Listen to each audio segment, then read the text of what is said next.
저는 김춘희입니다.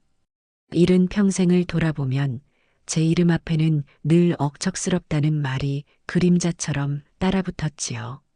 지금이야 이렇게 번듯한 아파트에 앉아 창밖 풍경을 느긋하게 구경하는 신세가 되었지만 불과 십수년 전까지만 해도 저는 동이 트기도 전인 새벽 4시에 일어나 머리에 수건을 질끈 동여매던 시장 사람이었습니다.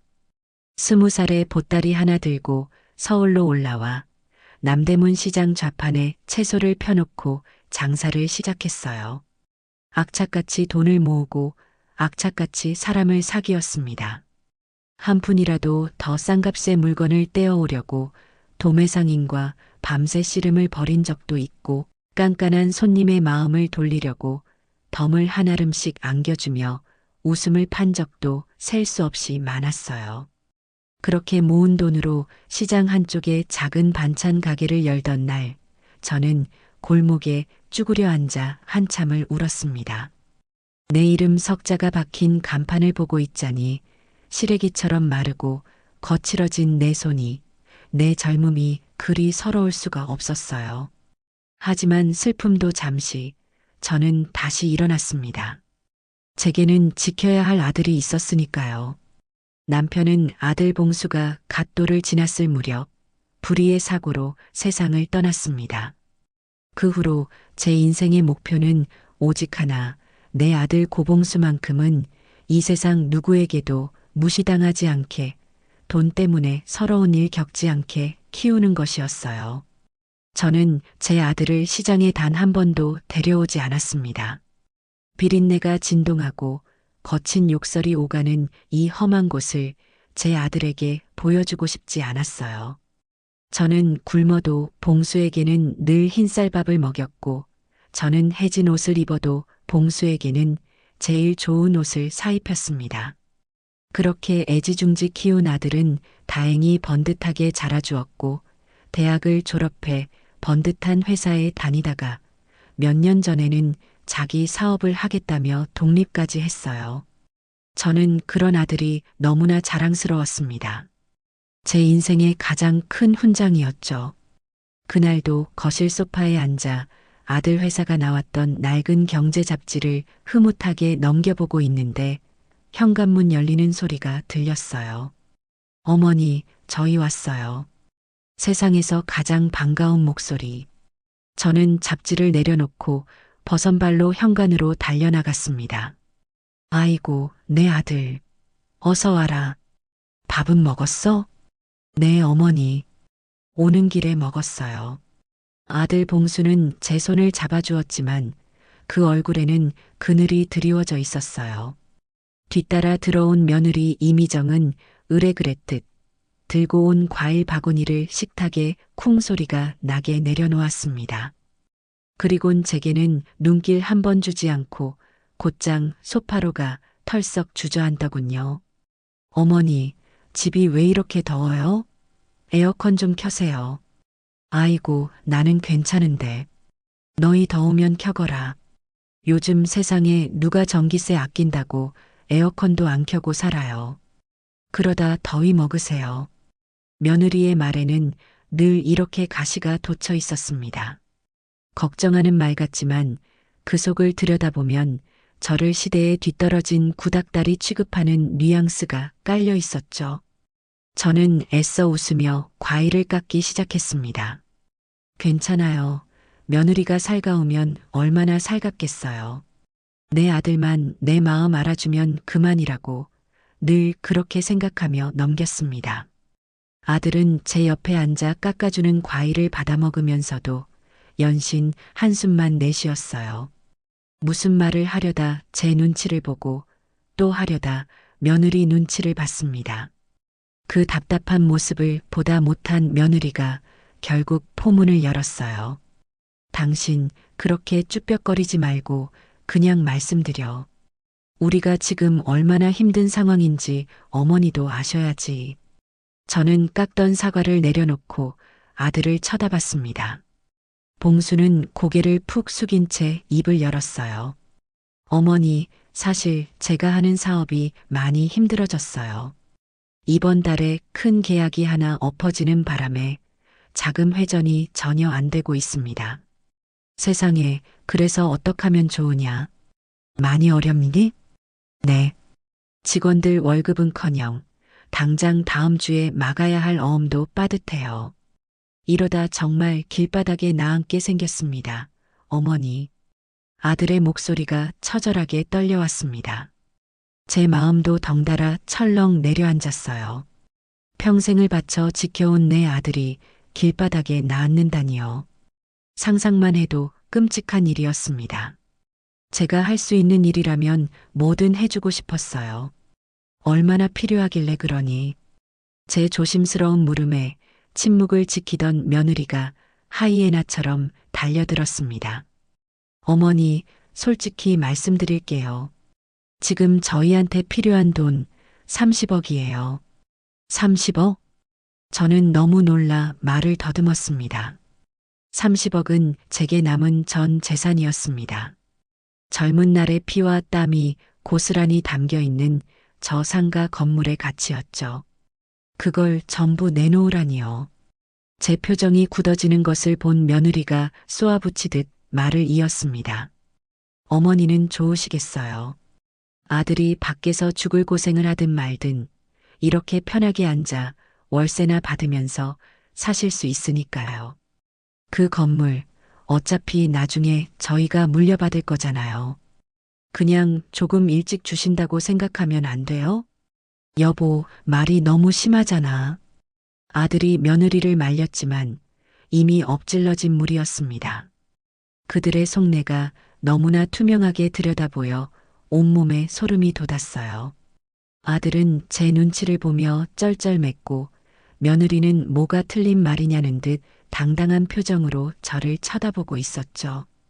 그 순간 저는 깨달았습니다. 아, 내 자식 농사는 완전히 실패했구나.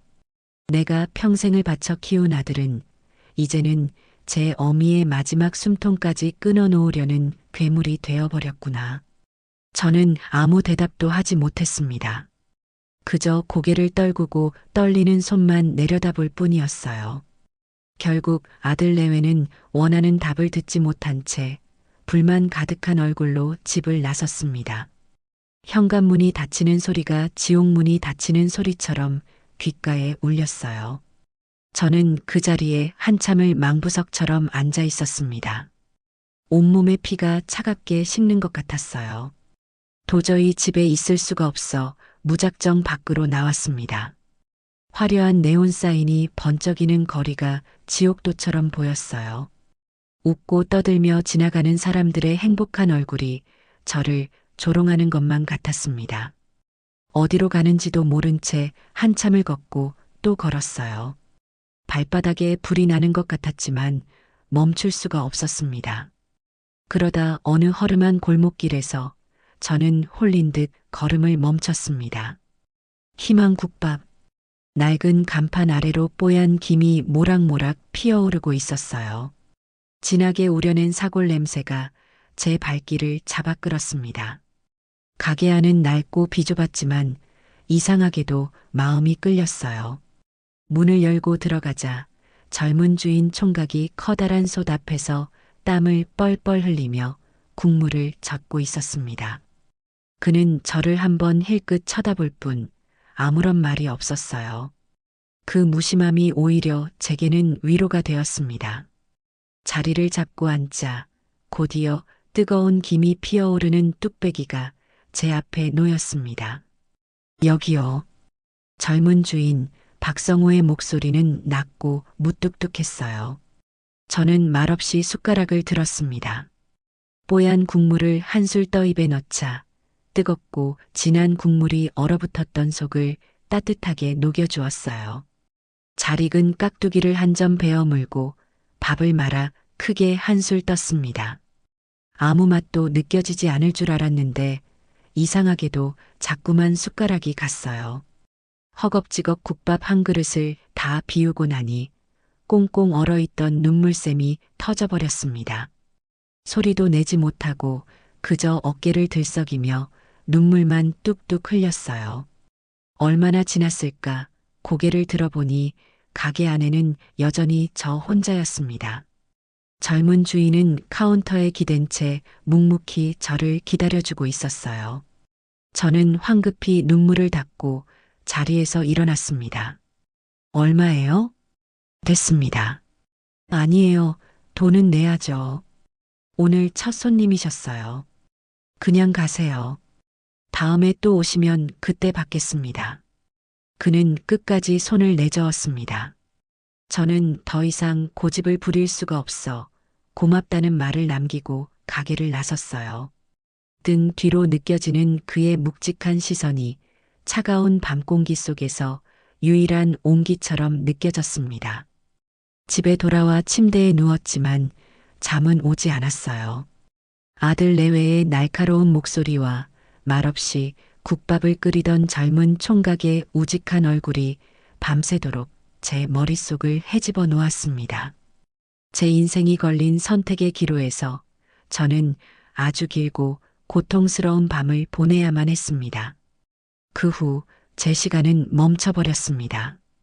텔레비전을 켜도 소리가 들리지 않았고 창밖으로 보이는 세상은 온통 잿빛이었어요.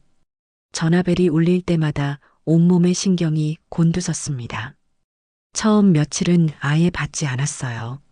하지만 벨소리는 집요하게 울렸고 결국 저는 떨리는 손으로 통화 버튼을 누를 수밖에 없었습니다. 며느리였어요. 어머니, 전화 왜 이렇게 안 받으세요? 저희 지금 회사 문 닫게 생겼는데 어머니는 잠이 오세요? 다짜고짜 퍼붓는 그 목소리에 정신이 번쩍 들었습니다. 걱정은커녕 원망과 비난이 가득 담겨 있었죠. 제가 아무 말도 못하고 있자 며느리는 언제 그랬냐는 듯이 금세 우는 소리를 냈습니다.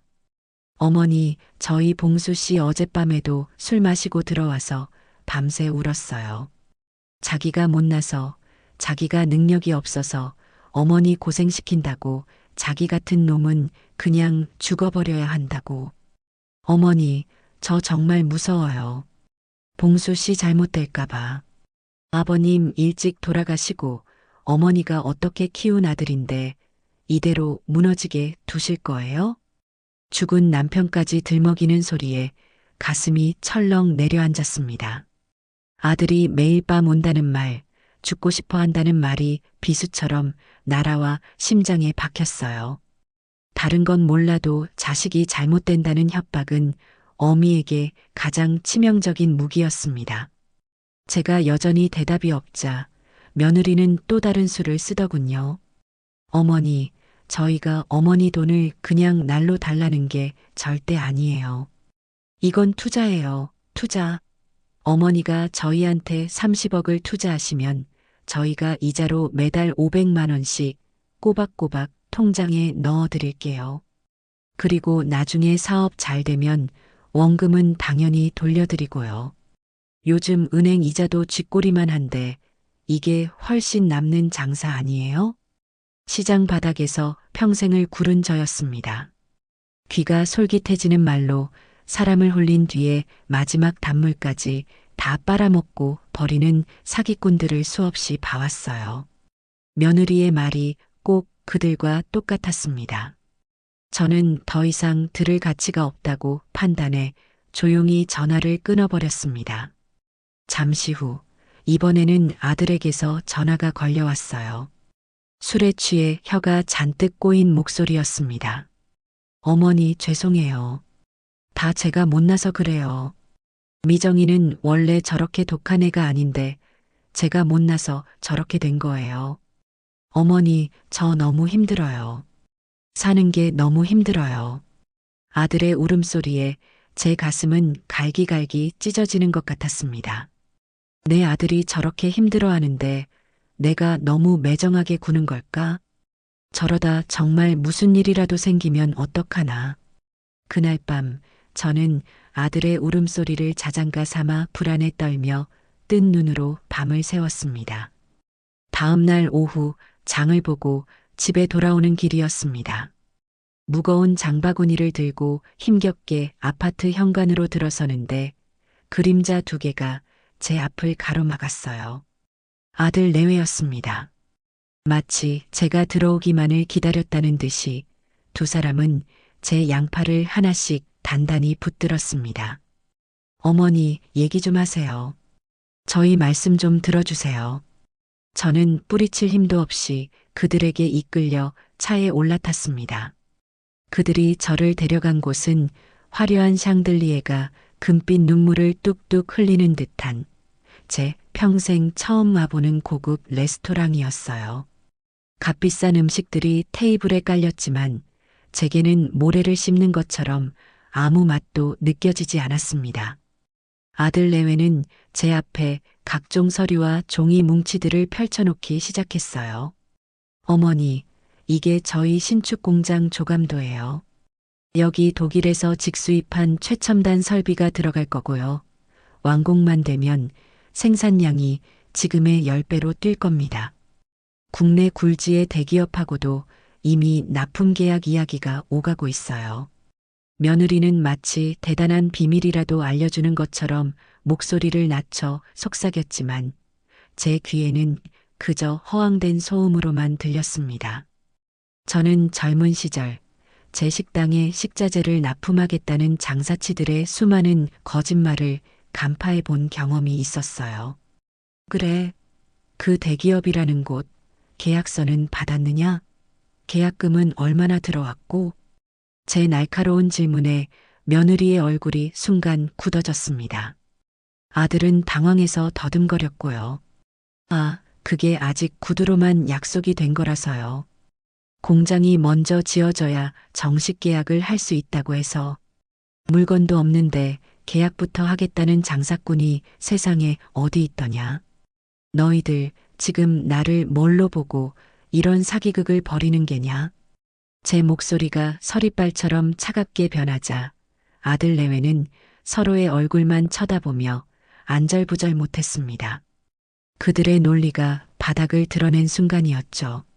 바로 그때였습니다.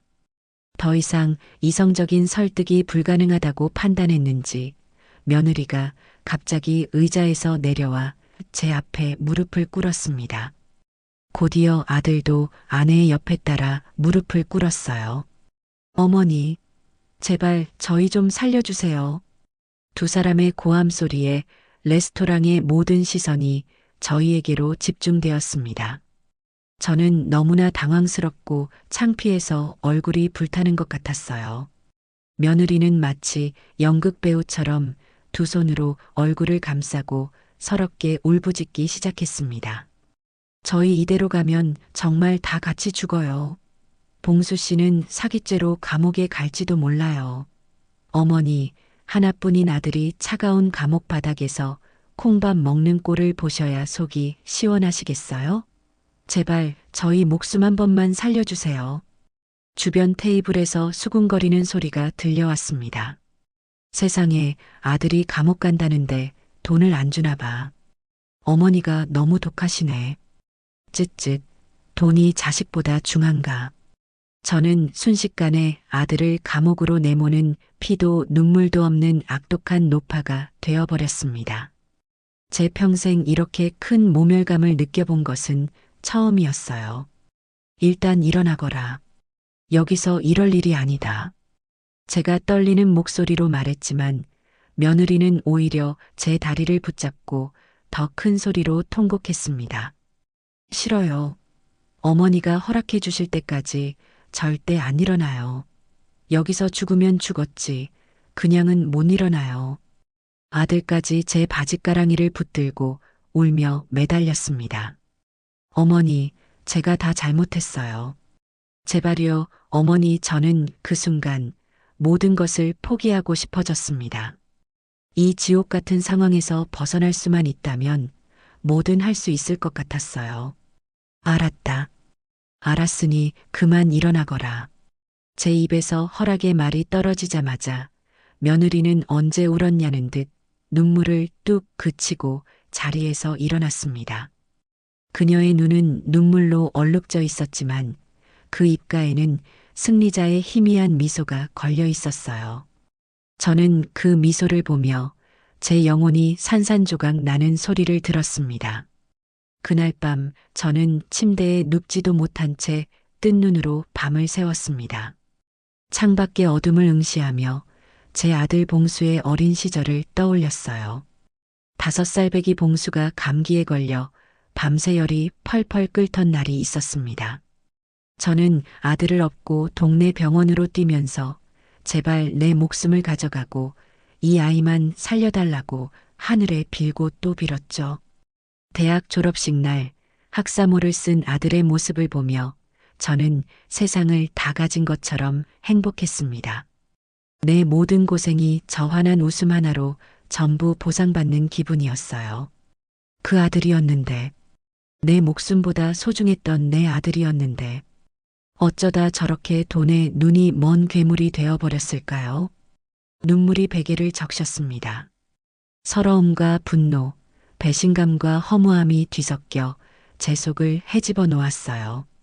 하지만 그 모든 감정의 폭풍이 지나간 자리에 차가운 결심 하나가 싹트기 시작했습니다. 그래, 이것이 마지막이다. 내가 내 아들에게 주는 마지막 기회이자 내 자신에게 주는 마지막 시험이다. 만약 이 돈으로 저 아이들이 재기하고 사람 구실을 제대로 하게 된다면 내 전 재산이 아니라 내 목숨이라도 아깝지 않다. 하지만 만약 이 돈마저 삼키고 내게서 등을 돌린다면 그때는 내 손으로 이 모자의 연을 끊어내리라. 내 호적에서 저 아이의 이름을 파내고 내 인생에서 완벽하게 지워버리리라. 날이 밝아오자 저는 결심을 굳혔습니다.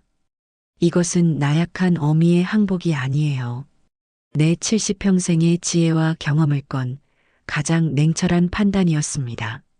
저는 떨리지 않는 손으로 전화기를 들고 아들의 번호를 눌렀습니다. 나다.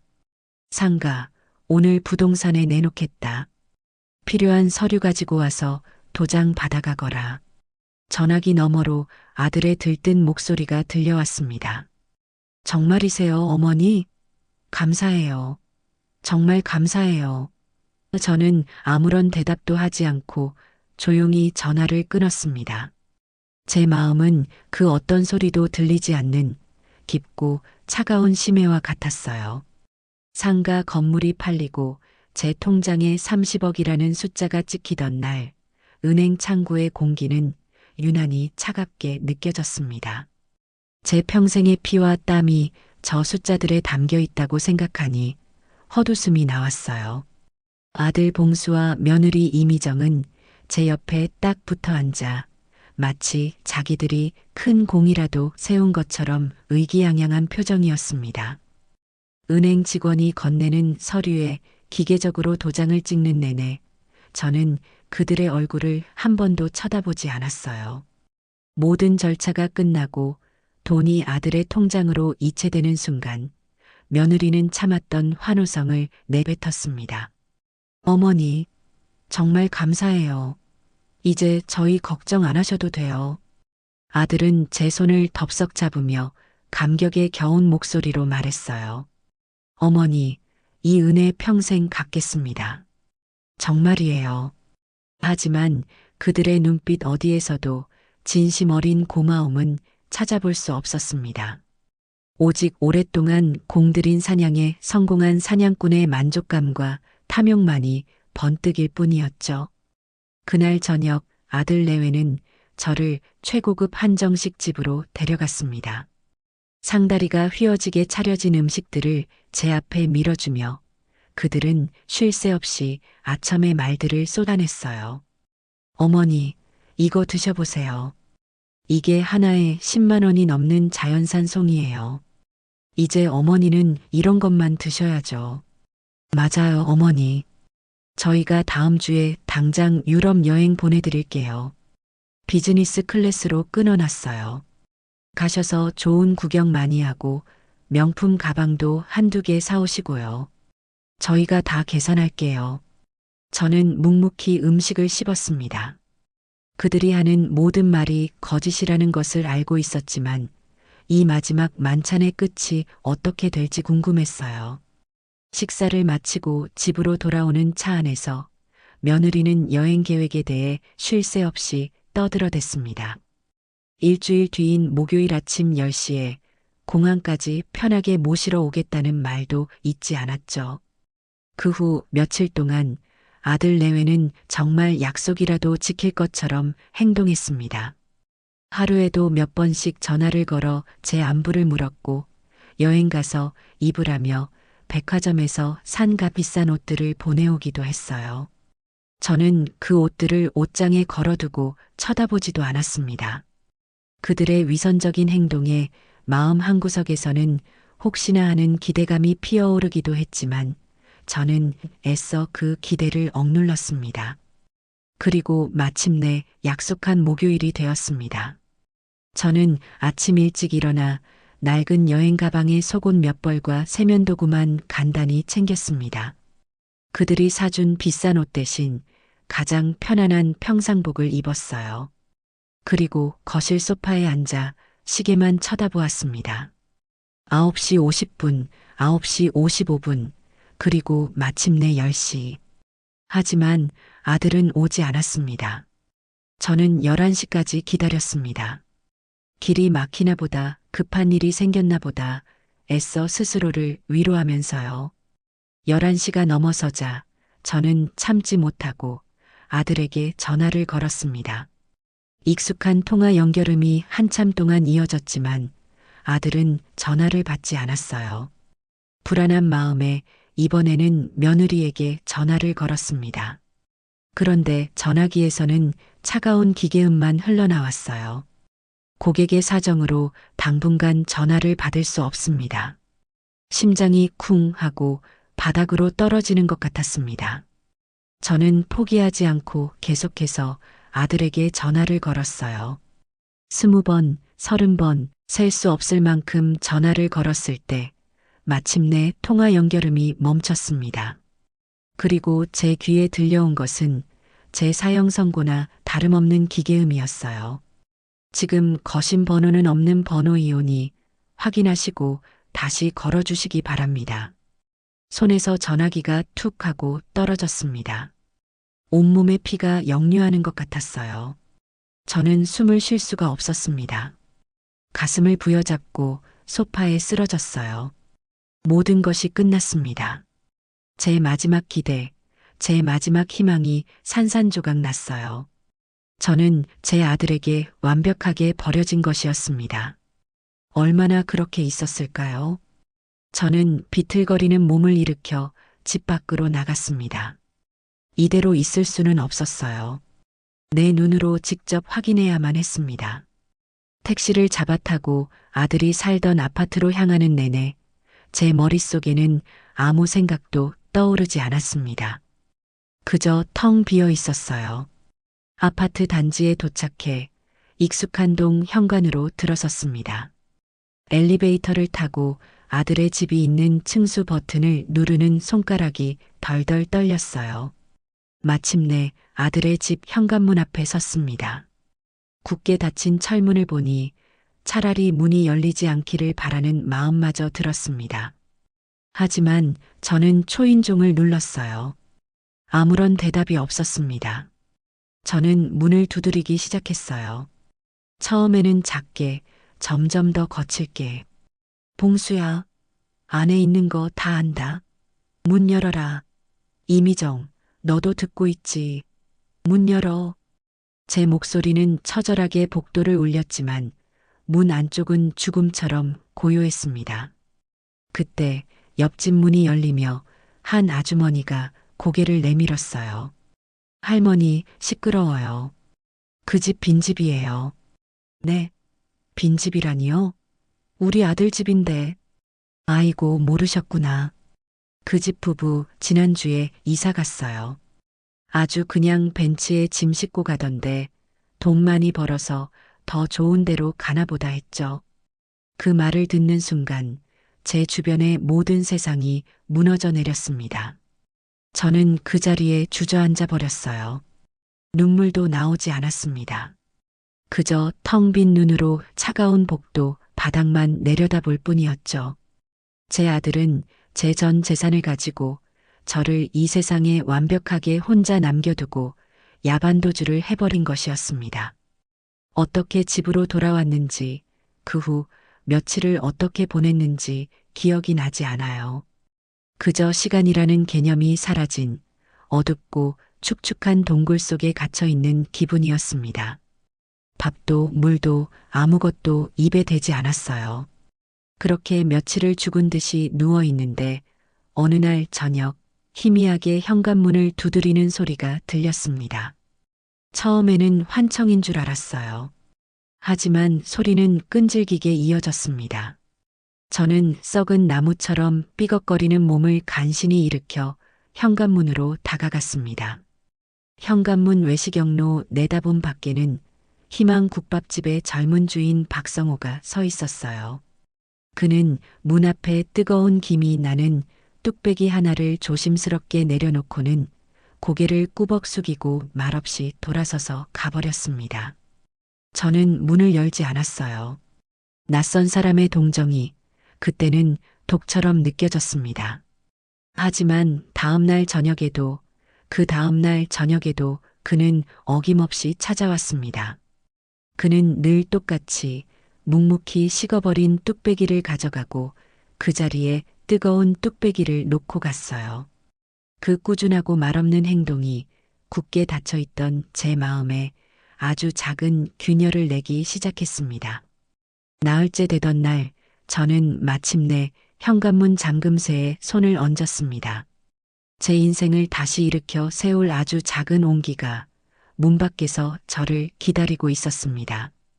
삐걱거리는 소리와 함께 현관문이 열리자 구수한 사골 국물 냄새가 차가운 집안 공기 속으로 스며들었습니다. 문 앞에는 어김없이 뜨거운 김이 오르는 뚝배기 한 그릇이 놓여 있었어요. 그 옆에는 삐뚤빼뚤한 글씨로 쓰인 작은 쪽지가 붙어 있었습니다. 사람은 밥심으로 사는 겁니다. 식사 거르지 마세요. 저는 그 쪽지를 한참 동안 가만히 내려다보았습니다. 제 아들은 제게 수많은 약속과 감언이설을 남겼지만 단 한 번도 진심으로 제 식사를 걱정해 준 적이 없었어요. 그런데 이름도 모르는 이 젊은이는 아무런 대가도 없이 매일같이 제 끼니를 걱정해주고 있었습니다. 저는 홀린 듯 뚝배기를 양손으로 감싸들고 집 안으로 들어왔습니다. 그 온기가 제 얼어붙은 손을 통해 심장까지 전해지는 것 같았어요. 식탁에 앉아 뚜껑을 열자 뽀얀 국물 위에 파가 송송 썰어 올려져 있었고 두툼한 고기도 푸짐하게 들어 있었습니다. 며칠 만에 처음으로 마주하는 제대로 된 음식이었죠. 떨리는 손으로 숟가락을 들어 국물을 한술 떴습니다. 뜨겁고 진한 국물이 목구멍을 타고 내려가자 꽁꽁 얼어있던 온몸의 혈관이 녹아내리는 기분이었습니다. 그제야 제 위장이 비어 있었다는 사실을, 제가 살아있었다는 사실을 깨달았습니다. 저는 밥을 말아 허겁지겁 입안으로 밀어넣기 시작했어요. 눈에서는 뜨거운 눈물이 쉴 새 없이 흘러내려 뚝배기 안으로 떨어졌습니다. 국밥은 눈물 맛에 짜디짰지만 제 인생에서 먹어본 그 어떤 음식보다도 달고 맛있었습니다. 그것은 단순한 밥이 아니었어요. 저를 다시 살게 하는 생명수였습니다. 한 그릇을 뚝딱 비우고 나니 조금씩 기운이 돌기 시작했어요. 저는 그릇을 깨끗이 씻어놓고 다음 날 저녁이 되기를 기다렸습니다. 어김없이 저녁 시간이 되자 문 밖에서 인기척이 느껴졌어요. 저는 벌떡 일어나 현관으로 달려가 문을 활짝 열었습니다. 뚝배기를 내려놓으려던 박성호가 저를 보고는 화들짝 놀라더군요. 할머니, 괜찮으세요? 덕분에 죽다 살아났네. 저는 깨끗이 씻어놓은 빈 뚝배기를 그에게 건넸습니다. 그는 멋쩍은 듯 머리를 극적이며 뚝배기를 받아들었어요. 총각, 내가 물어볼 게 있는데 왜 나한테 이러는 건가? 내가 누군지 어떤 사람인지도 모르면서. 제 질문에 그는 잠시 망설이더니 무뚝뚝하지만 진심 어린 목소리로 대답했습니다. 어르신이 저희 가게 첫 손님이셨던 날 표정이 너무 안 좋으셨어요. 꼭 저희 어머니 예전 모습 같아서 마음에 계속 걸렸습니다. 그러다 며칠째 안 보이시길래 혹시나 무슨 일이 생기셨을까봐 걱정이 돼서 와본 겁니다. 다른 뜻은 없습니다. 그의 대답은 너무나 순박하고 정직해서 오히려 제 마음을 아프게 찔렀습니다. 제 아들은 제 속이 썩어 문드러지는 것은 모른 채 하고 제 돈만 바라보았는데 이 젊은이는 제 얼굴에 드리운 수심 하나를 보고 저를 격해주고 있었던 거예요. 고맙네. 정말 고마워. 국밥가 그동안 밀린 거 다 줘야 하는데 잠깐만 들어와서 기다리게. 내가 돈을 찾아 놓을 테니. 제 말에 그는 질색하며 손사래를 쳤습니다. 아닙니다, 할머니. 정말 괜찮습니다. 돈 받으려고 온 거 아닙니다. 이러시면 제가 부담스러워서 앞으로 못 와요. 세상에 공짜가 어디 있나? 자네 사정도 넉넉지 않을 텐데. 어서 들어오게. 나랑 말동무나 좀 해주면 안 되겠나? 사람이 너무 그리워서 그래. 제 마지막 말에 그는 차마 거절하지 못하고 머뭇거리며 집 안으로 들어섰습니다. 며칠간의 적막을 깨고 제 집에 낯선 사람의 발소리가 울렸어요. 저는 그에게 시원한 물 한 잔을 건네고 소파에 앉혔습니다. 처음에는 어색함에 서로 말없이 앉아 있었지만 제가 먼저 이런저런 질문을 던지자 그도 조금씩 자신의 이야기를 풀어놓기 시작했어요. 그의 이름은 박성호, 나이는 32. 아버지는 그가 어릴 때 돌아가셨고 홀어머니가 시장에서 채소 장사를 하며 그를 힘들게 키웠다고 했습니다. 저는 그 대목에서 가슴이 철렁했어요. 마치 내 과거를 보는 것만 같았거든요. 그는 악착같이 공부해 명문대에 합격했지만 기쁨도 잠시 어머니가 친척의 빚보증을 잘못 서는 바람에 하루아침에 길거리에 나앉게 되었다고 해요. 어머니는 그 충격으로 쓰러져 몸져 누우셨고 그는 결국 대학을 중퇴하고 빚을 갚기 위해 닥치는 대로 일을 해야만 했습니다. 안 해본 일이 없습니다. 공사장 막노동부터 대리운전, 배달까지. 그렇게 10년을 꼬박 일해서 빚은 다 갚았는데 어머니 몸은 이미 망가질 대로 망가져 버리셨어요. 지금은 요양병원에 계십니다. 그래도 자네 같은 아들이 있어서 자네 어머니는 행복하시겠네. 제 위로에 그는 씁쓸하게 웃었습니다. 제가 능력이 없어서 좋은 병원에도 못 모시는 걸요. 언젠가 돈 많이 벌어서 창밖으로 햇살 잘 드는 1인실로 옮겨드리는 게 제 꿈입니다. 어머니 이야기를 하는 그의 눈은 제가 지금껏 봐온 그 어떤 보석보다도 맑고 단단하게 빛나고 있었습니다. 저는 그 눈빛에서 제 아들에게서는 결코 찾아볼 수 없었던 책임감과 진실함, 그리고 사랑을 보았습니다. 그때 깨달았어요. 가족이란 핏줄이라는 끈으로만 묶여 있는 것이 아니라는 것을요. 그날 이후 제 삶은 완전히 바뀌었습니다. 저는 더 이상 과거에 얽매여 슬퍼하지 않았어요. 아침 일찍 일어나 집안을 쓸고 닦고 저를 위해 정성껏 밥상을 차렸습니다.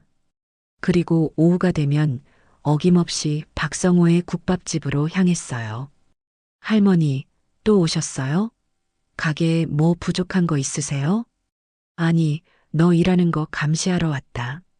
농땡이 피우나 안 피우나. 저는 넉살 좋게 대꾸하며 자연스럽게 주방으로 들어가 앞치마를 둘렀습니다. 그리고 수십 년간 제 식당을 운영하며 갈고 닦았던 솜씨를 유감없이 발휘하기 시작했어요. 성호야, 이 국물은 너무 정직하기만 해. 맛있는 국물은 손님들 혀를 살짝 속일 줄 아는 능구렁이 같은 구석이 있어야 하는 거야. 이리 줘봐. 저는 제가 예전에 쓰던 비법 양념 재료 몇 가지를 알려주고 국밥에 곁들일 겉절이와 깍두기를 새로 담갔습니다. 제 손맛이 더해지자 작고 허름했던 국밥집은 금세 맛집으로 입소문이 나기 시작했어요. 점심시간이면 가게 앞은 손님들로 문전성시를 이루었고 박성호의 얼굴에서는 웃음이 떠날 줄 몰랐습니다. 그 웃음을 보는 것이 어느새 제 삶의 가장 큰 기쁨이 되어 있었어요. 저는 더 이상 버림받은 비참한 늙은이가 아니었습니다. 성실하고 착한 젊은 사장의 든든한 동업자이자 새로운 희망을 요리하는 주방의 지휘관이었죠. 제 인생의 뜨끈한 이막이 구수한 국밥 냄새와 함께 그렇게 다시 시작되고 있었습니다. 박성호 총각, 아니, 이제는 내게 아들보다 더 살가운 성호의 국밥집은 그야말로 날개를 단 듯했습니다. 제 손맛이 더해진 겉절이와 시원한 깍두기는 국밥 맛을 한층 더 끌어올렸고 수십 년 장사 경험에서 나온 제 잔소리 같은 조언들은 가게 운영에 활기를 불어넣었죠. 성호야, 손님은 왕이 아니라 가족이다. 우리 집에 온 귀한 손님 밥 한 끼 차려준다고 생각하고 마음을 담아야 혀. 저기 저 테이블 어르신은 국물이 좀 식은 것 같으니 어서 가서 데워드려라. 반찬 그릇 비었으면 말 나오기 전에 먼저 채워드리는 게 장사꾼의 기본이다. 제 말 한마디 한마디를 성호는 스펀지처럼 빨아들이며 가게를 키워나갔습니다. 점심시간이면 가게 앞은 번호표를 뽑아들고 기다리는 손님들로 장사진을 이루었고 저녁에는 하루의 고단함을 뜨끈한 국밥 한 그릇으로 풀려는 사람들로 발 디딜 틈이 없었어요. 성호의 얼굴에는 고단함보다 행복한 웃음이 더 자주 피어났고 그 웃음을 보는 것이 제게는 꺼져가던 인생에 다시 불을 지펴주는 장작불과도 같았습니다. 저는 더 이상 과거의 상처에 얽매여 눈물 찢지 않았어요. 매일 아침 국밥집에 출근해서 펄펄 끓는 솥단지 옆에서 땀 흘리고 손님들과 웃고 떠들며 성실한 청년의 성공을 돕는 이 삶이 제게는 더없이 큰 보람이고 기쁨이었습니다. 그러던 어느 날 오후 가게 일이 조금 한가해진 틈을 타 잠시 시장에 나갔습니다. 깍두기를 담글 좋은 물을 좀 사야 했거든요. 수십 년간 제 청춘을 바친 곳이라 그런지 시장에 들어서면 저는 펄펄 나는 물고기처럼 기운이 솟았습니다. 여기저기서 아이고, 춘희 언니, 요즘 얼굴 보기 힘드네. 여사님, 식당 다시 하신다는 소문이 있던데 정말이에요? 하며 반갑게 아는 척을 해왔어요. 저도 웃으며 손을 흔들어 답해주며 단골 채소 가게로 향하고 있었습니다. 그때였어요. 등 뒤에서 누군가 제 팔을 와락 붙잡았습니다. 춘희야, 너 맞구나. 아이고, 이게 얼마만이야. 돌아보니 저와 젊은 시절부터 시장에서 함께 장사하며 동고동락했던 친구 순자였습니다. 순자는 시장에서 가장 발이 넓고 모르는 소식이 없는 정보통이었죠. 어머, 순자 너로구나. 잘 지냈어? 얼굴이 폈네, 폈어. 폈기는 뭐가 펴? 늙어서 주름만 늘었지. 너야말로 요즘 무슨 좋은 일 있어? 얼굴이 아주 환해졌어. 소문에는 젊은 총각이랑 국밥집 차려서 대박 났다던데 정말이야? 대박은 무슨. 그냥 아는 동생 가게 일 좀 도와주는 거지. 제가 손사래를 치며 웃는데 순자의 표정이 갑자기 어두워졌습니다. 그녀는 제 팔을 끌고 시장 구석의 한적한 곳으로 가더니 주변을 살피며 목소리를 낮췄어요. 춘희야, 너 혹시 아들 소식은 듣고 지내? 아들이라는 말에 제 심장이 쿵 내려앉았습니다. 애써 잊고 지냈던 그 이름. 제 가슴에 지워지지 않는 상처를 남긴 그 이름이었죠. 제 얼굴이 굳어지는 것을 본 순자가 혀를 차며 말했습니다. 내가 이런 말까지는 안 하려고 했는데 너 상처받을까 봐. 근데 아무래도 너는 알아야 할 것 같아서 그래. 너네 아들 내외 요즘 강남 바닥에서 아주 가관도 아니더라. 무슨 소리야? 그게 며칠 전에 우리 딸애가 친구랑 강남 백화점에 갔다가 봤다는 거야. 너네 아들은 번쩍거리는 하얀색 외제차에서 내리고 며느리는 머리부터 발끝까지 명품으로 휘감고 있더래. 아주 그냥 지나가는 사람들이 다 쳐다볼 정도로 요란하게 하고 다니더란다. 순자의 말을 듣는 내내 저는 온몸의 피가 차갑게 식는 것을 느꼈습니다. 순자는 제 눈치를 살피며 말을 이었어요. 그것뿐인 줄 알아? 우리 딸 친구가 그 근처 카페에서 아르바이트를 하는데 너네 며느리가 친구들 불러놓고 자랑하는 소리를 똑똑히 들었다는 거야. 우리 남편이 이번에 크게 한 건 해서 돈벼락 맞았잖아. 시어머니가 노후 자금이라고 꽁꽁 싸매고 있던 건물, 우리가 홀라당 팔아치웠지 뭐야. 늙으면 돈도 쓸 줄 모르는데 우리가 대신 잘 써드려야 효도 아니겠어? 이러면서 깔깔거리더래. 아주 그냥 밉상도 그런 밉상이 없었다고. 저는 더 이상 아무 소리도 들리지 않았습니다. 귀에서 윙하는 이명 소리만 들릴 뿐이었어요. 내 피와 땀, 내 눈물이 담긴 그 돈. 내 인생 전부였던 그 돈이 저런 가짜는 것들의 사치와 허영을 채우는데 쓰이고 있다는 사실에 창자가 뒤틀리는 것 같은 분노가 치밀어 올랐습니다.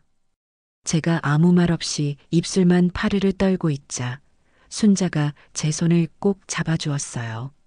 춘희야, 괜찮아? 내가 괜한 소리를 했나 보다. 그래도 너는 알아야 할 것 같았어.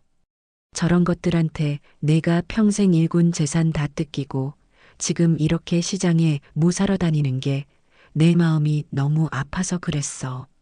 저는 순자의 얼굴을 보고 겨우 미소를 지어 보였습니다. 아니야, 순자야. 말해줘서 고마워. 내가 어떻게 해야 할지 이제야 알 것 같아. 저는 순자와 헤어져 집으로 돌아오는 내내, 그리고 국밥집으로 돌아와서도 아무 말 없이 묵묵히 일만 했습니다.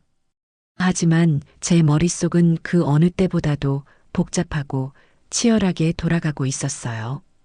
분노와 배신감에 눈물을 쏟는 대신 저는 칼날처럼 차가운 결심을 다지고 있었습니다. 그날 저녁 가게 문을 닫고 성우와 마주 앉아 늦은 식사를 하는데 문득 가게 한쪽에서 혼자 국밥을 드시는 할아버지 한 분이 눈에 들어왔습니다. 할아버지는 달고 다른 지갑에서 1,000원짜리 몇 장과 동전 몇 개를 조심스럽게 꺼내 밥값을 계산하고는 허리를 깊이 숙여 인사하고 나가셨어요. 그 모습을 보는데 갑자기 목이 콱 메어왔습니다. 내 피 같은 돈이 저런 쓰레기들의 명품 가방값으로 외제차 값으로 흩어지는 동안 정작 이 세상에는 따뜻한 국밥 한 그릇이 절실한 어르신들이 이렇게나 많구나. 그 순간 제 머릿속에 번개처럼 하나의 생각이 스쳐 지나갔습니다. 내 남은 돈, 이렇게 썩혀둘 것이 아니다. 저런 짐승만도 못한 것들에게 한 푼이라도 더 넘어가는 것을 막아야 한다. 그리고 그 돈을 정말 가치 있는 곳에 써야 한다. 다음 날 저는 성우에게 가게를 잠시 맡기고 수소문 끝에 서초동에 있는 한법률 사무소를 찾아갔습니다. 점지만 똑 부러지고 특히 상속 및 증여 관련 소송에서 승소율이 높다는 여자 변호사였어요. 사무실에서 만난 최유진 변호사는 제 생각보다 훨씬 더 젊고 당차 보이는 여성이었습니다. 그녀는 제 행색을 위아래로 훑어보지도 않고 따뜻한 차 한 잔을 건네며 제 이야기를 들어줄 준비를 했어요. 저는 처음부터 끝까지 제 인생과 아들에게 30억을 건넨 과정, 그리고 그 후의 배신에 대해 담담하게 털어놓았습니다. 제 이야기가 길어질수록 최 변호사의 눈빛은 점점 더 날카롭게 빛났어요. 그래서 어르신께서 원하시는 것이 정확히 무엇입니까? 아드님에게 준 30억 원을 다시 돌려받고 싶으신 겁니까? 아니요. 그 더러운 돈 다시 받고 싶은 마음 없습니다. 그 돈은 이미 내 돈이 아니에요. 다만 내 남은 재산만큼은 저런 것들의 손에 단 한 푼도 넘어가지 않게 하고 싶습니다. 그리고 그 돈을 저처럼 자식에게 버림받거나 혹은 끼니 걱정을 하는 어려운 어르신들을 위해 쓰고 싶어요. 제 말에 최 변호사는 놀란 눈으로 저를 바라보았습니다. 재단을 만들고 싶으시다는 말씀이십니까? 재단이든 뭐든 이름은 상관없어요. 내가 죽은 뒤에도 내 돈이 엉뚱한 놈들 주머니 채워주는 대신 배고픈 사람들 국밥 한 그릇이라도 더 사줄 수 있게 만들고 싶다는 겁니다. 제 확고한 의지를 확인한 최 변호사는 잠시 생각에 잠기더니 이내 결심한 듯 단호한 표정으로 말했습니다. 알겠습니다, 어르신. 어르신의 그 뜻, 제가 반드시 이뤄드리겠습니다. 먼저 아드님에게 증여한 30억 원에 대해서는 부담부 증여 해제를 원인으로 한 반환 청구 소송을 준비할 수 있습니다. 효도를 조건으로 증여했는데 그 의무를 이행하지 않았다는 점을 입증해야 합니다. 쉽지는 않겠지만 불가능한 싸움은 아닙니다. 그리고 남은 재산으로 공익재단을 설립하는 절차는 제가 책임지고 진행하겠습니다. 어르신, 정말 대단하십니다. 최 변호사의 눈에는 저에 대한 존경심이 담겨 있었습니다. 저는 그 눈을 마주보며 제 인생의 두 번째 싸움이 이미 시작되었음을 직감했습니다. 이것은 단순히 돈을 되찾기 위한 싸움이 아니에요. 내 인생의 가치를 바로 세우고 짐승의 탈을 쓴 내 자식을 심판대에 올리기 위한 내 모든 것을 건 마지막 전쟁이었습니다. 최유진 변호사와 함께 재단 설립을 위한 준비를 차근차근 진행하던 어느 날이었습니다. 그날은 유난히 손님이 많아 저와 성우는 눈코 뜰 새 없이 바쁜 하루를 보냈어요. 마지막 손님까지 배웅하고 가게 셔터를 내리니 온몸에 힘이 쭉 빠지면서 파김치가 되더군요. 성우와 마주 앉아 늦은 저녁으로 남은 국밥을 먹으며 하루의 피로를 풀고 있는데 굳게 닫힌 가게 셔터를 누군가 미친 듯이 두드리기 시작했습니다. 누구세요? 영업 끝났습니다. 성우가 소리쳤지만 셔터를 두드리는 소리는 멈추지 않았어요. 오히려 더 거칠어졌습니다. 욕설까지 섞여 들려왔죠. 불길한 예감에 저와 성우는 서로의 얼굴을 쳐다보았습니다. 성우가 조심스럽게 셔터를 살짝 올리는 순간 밖에서 기다리고 있던 두 사람이 짐승처럼 가게 안으로 들이닥쳤습니다. 제 눈을 의심했어요. 행색은 남루하기 짝이 없었지만 그 얼굴은 분명 제 아들 고봉수와 며느리 이미정이었습니다. 어머니, 여기 계셨군요. 저희가 어머니를 얼마나 찾아다녔는지 아세요? 아들은 술에 절어 붉어진 얼굴로 제게 달려왔지만 저는 자리를 피했습니다. 며느리는 가게 안을 쭉 둘러보더니 경멸이 가득한 표정으로 콧방귀를 뀌었어요. 어머니, 취향 한번 독특하시네. 그 많던 재산은 다 어디다 두시고 이런 돼지우리 같은 곳에서 일하고 계셨어요? 너희들 여기가 어디라고 찾아와. 제 목소리는 얼음장처럼 차가웠습니다. 제 반응에 아랑곳하지 않고 아들은 제 앞에 털썩 주저앉아 울상을 지었어요. 어머니, 저희 망했어요. 완전히 망했어요. 사기당했어요, 어머니. 저희가 그 돈으로 공장 지으려고 계약했는데 그놈들이 전부 사기꾼이었어요. 돈만 받고 전부 날라버렸어요. 저희 지금 빚더미에 올라앉아서 길거리에 나앉게 생겼다고요.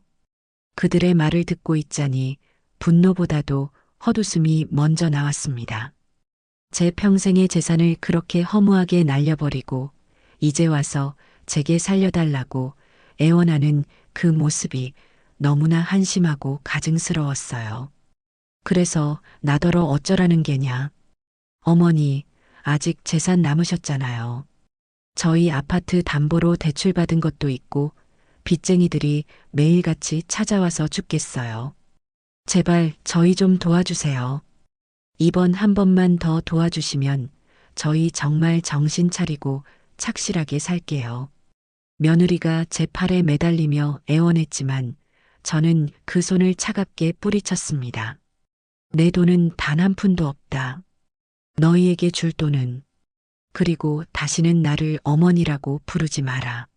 내 아들은 이미 오래전에 죽었으니. 제 단호한 말에 두 사람의 얼굴이 시퍼렇게 변했습니다. 애원의 가면을 벗어 던진 며느리의 눈이 독사처럼 번뜩였어요. 뭐라고요?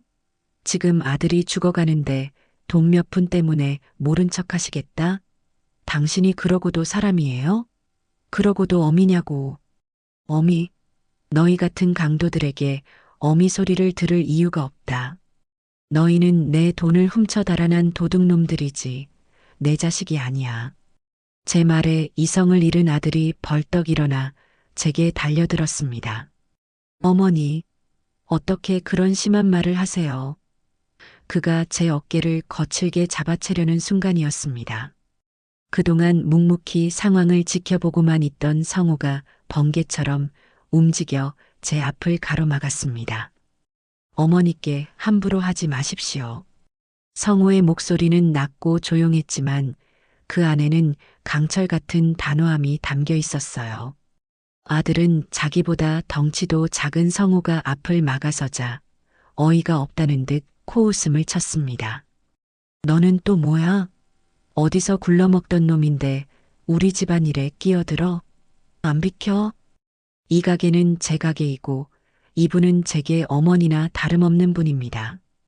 두 분이야말로 당장 여기서 나가주시죠.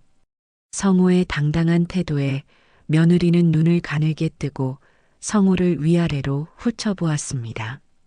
그러더니 마치 엄청난 비밀이라도 발견한 것처럼 경멸과 조소가 뒤섞인 웃음을 터뜨렸어요. 하? 어머니, 이제 보니 알겠네. 우리가 들인 돈으로 이런 젊은 놈이랑 살림이라도 차리셨나 봐요? 그래서 아들이 죽든 말든 나 몰라라 하셨구나. 아이고, 며느리인 나는 그것도 모르고. 우리 어머니 아주 회춘하셨네, 회춘하셨어. 그 더럽고 추악한 말에 저는 이성의 끈이 끊어지는 것을 느꼈습니다. 하지만 제가 입을 열기도 전에 며느리는 더욱 악랄한 말을 쏟아냈어요. 당신 우리 돈으로 젊은 놈이랑 놀아나셨어요? 그 돈 우리 돈이잖아요. 우리 아버님, 그러니까 당신 남편이 남긴 유산 아니었냐고.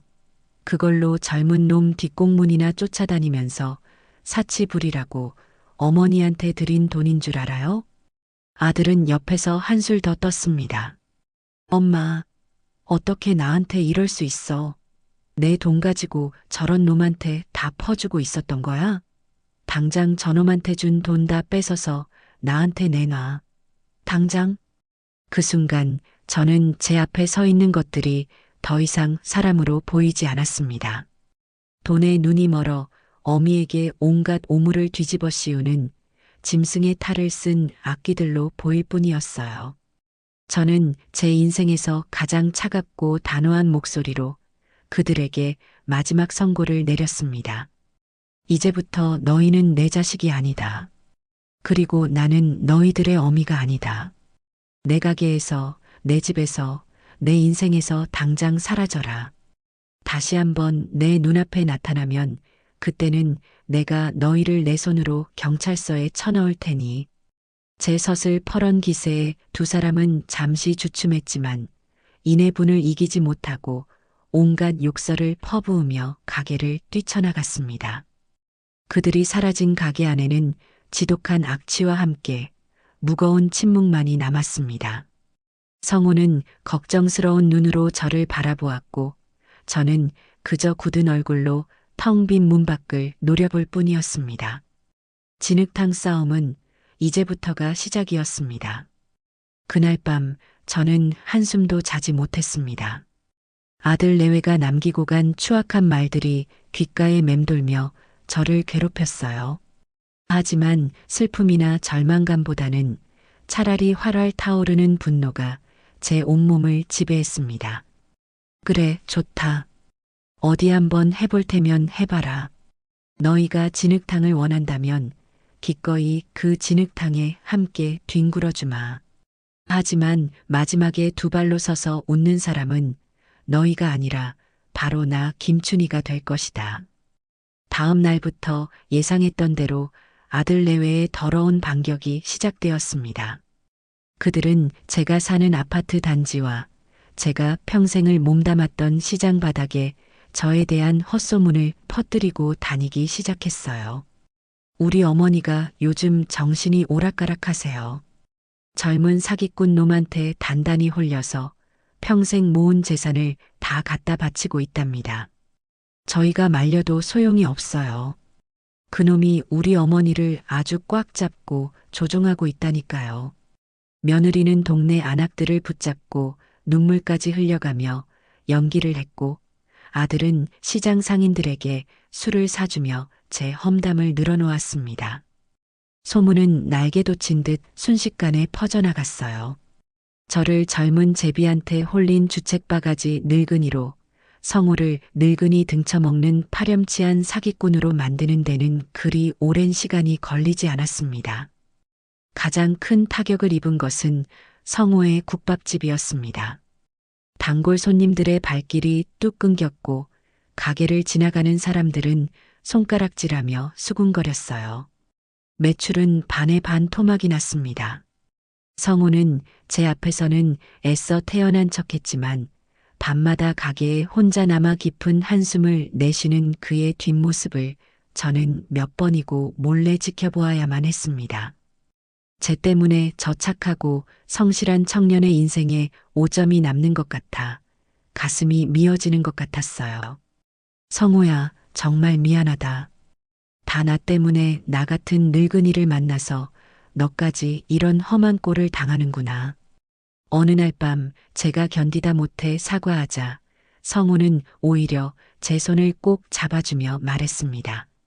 할머니, 그런 말씀 마세요. 저는 괜찮습니다.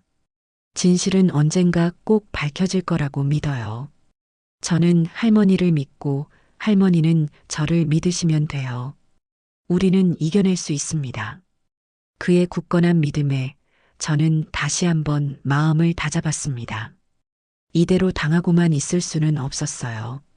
결전의 날은 생각보다 빨리 찾아왔습니다. 그날 오후 저는 성우와 함께 시장에 장을 보러 갔습니다. 며칠 사이 저를 대하는 시장 사람들의 눈빛은 눈에 띄게 차가워져 있었어요. 반갑게 인사하던 이들은 저를 못 본 척 외면했고 몇몇은 뒤에서 대놓고 혀를 차기도 했습니다. 저는 꿋꿋하게 고개를 들고 걸었어요. 제가 떳떳한데 고개를 숙일 이유가 없었으니까요. 그런데 저희가 단골 채소 가게 앞에 섰을 때였습니다. 어디선가 고함 소리가 들리며 며느리가 머리를 풀어 헤친 채 미친 사람처럼 저희에게 달려들었어요. 이 사기꾼 놈, 내가 감히 우리 어머니를 홀려? 너 같은 놈 때문에 우리 집안이 풍비박산 났어. 이 도둑놈아. 며느리는 다짜고짜 성우의 멱살을 잡고 흔들기 시작했습니다. 시장 사람들의 시선이 순식간에 저희에게로 집중되었어요. 성우는 당황해서 어쩔 줄 몰라 하며 차마 여자인 며느리를 뿌리치지도 못하고 있었죠. 이거 놓으세요. 왜 이러십니까? 내가 오늘 너 죽고 나 죽자. 이 사기꾼 놈, 당장 우리 어머니한테서 뜯어낸 돈 다 내놔. 며느리가 성우의 뺨을 올려붙이려는 순간이었습니다. 제가 벼락같이 달려들어 며느리의 팔을 틀어쥐었습니다. 제 악력에 며느리가 비명을 지르며 성우를 놓쳤어요. 지금 뭐 하는 짓이냐? 어머니, 이놈 편드시는 거예요? 이 사기꾼 놈이 어머니한테 무슨 약을 먹였길래 이렇게 정신을 못 차리세요? 그때였습니다. 저는 제 평생의 기운을 다 끌어모아 시장이 떠나가라 소리쳤습니다. 이 자리에 있는 시장 사람들 모두 똑똑히 들으시오. 내 옆에 있는 이 청년은 사기꾼이 아닙니다. 자식에게 버림받고 굶어 죽어가던 나에게 아무런 대가도 없이 매일같이 뜨거운 국밥을 가져다 준 내 생명의 은인입니다. 제 외침에 시장은 물을 끼얹은 듯 조용해졌습니다. 저는 며느리를 날카롭게 쏘아보며 말을 이었어요. 그리고 여기 이 여자는 내 며느리가 아닙니다. 내 아들과 짜고 내전 재산 30억을 훔쳐 달아나 그 돈으로 명품이나 휘감고 다니던 강도입니다. 이제 그 돈이 다 떨어지니 다시 내게 와서 돈을 내놓으라고 행패를 부리는 파렴치한 도둑년이란 말입니다. 제 말이 끝나자 시장 사람들의 눈빛이 흔들리기 시작했습니다. 그들은 저와 수십 년을 함께 온 동료들이었어요. 제가 어떤 사람인지, 얼마나 억척같이 살아왔는지 누구보다 잘 아는 사람들이었죠. 제 눈에 담긴 진실과 며느리의 얼굴에 떠오른 당혹감을 그들은 똑똑히 보았습니다. 여러분, 어느 쪽이 진짜 아들이고 어느 쪽이 강도입니까? 핏줄만 나눴다고 다 자식입니까? 아닙니다. 힘들 때 내 곁을 지켜주고 내 눈물을 닦아준 이 청년이야말로 하늘이 내게 보내준 진짜 내 아들입니다. 저는 성우의 손을 번쩍 들어 올리며 선언했습니다. 며느리는 새파랗게 질린 얼굴로 뒷걸음질 쳤고 구경하던 사람들 사이에서는 춘희 언니 말이 맞아. 저것들 아주 나쁜 것들이었구만 하는 웅성거림이 터져나왔습니다. 전세는 완전히 역전되었어요. 그날 저녁 저는 성우를 집으로 데려왔습니다. 그리고 제 남편의 낡은 사진 앞에서 성우의 손을 잡고 말했어요. 성우야, 괜찮다면 오늘부터 나를 어머니라고 불러주지 않겠니? 그리고 내 양아들이 되어주지 않겠어? 법적으로도 내 모든 것을 물려받을 유일한 상속자로 말이야. 제 말에 그 듬직하던 청년의 눈에서 굵은 눈물방울이 뚝뚝 떨어지기 시작했습니다. 그는 아무 말 없이 고개를 끄덕이며 제 앞에 큰 절을 올렸어요. 어머니 감사합니다. 정말 감사합니다. 저는 눈물을 흘리는 내 새로운 아들의 등을 토닥여주며 굳게 결심했습니다. 이제 더 이상 망설일 것도 두려워할 것도 없다. 내 진짜 아들을 지키기 위해서라면 저 악기들과의 전쟁에서 반드시 승리하리라. 시장에서 공개적으로 망신을 당하고 쫓겨난 아들 내외가 순순히 물러날 것이라고는 생각하지 않았습니다. 독사는 구석에 몰리면 마지막으로 발악하며 물어뜯으려 덤벼드는 법이니까요. 하지만 그들의 마지막 발악이 이토록 더럽고 추악한 방식일 줄은 평생 시장 바닥에서 산전수전 다 겪은 저조차도 미처 예상하지 못했습니다. 그날 이후 저와 성우의 관계는 더욱더 단단해졌습니다.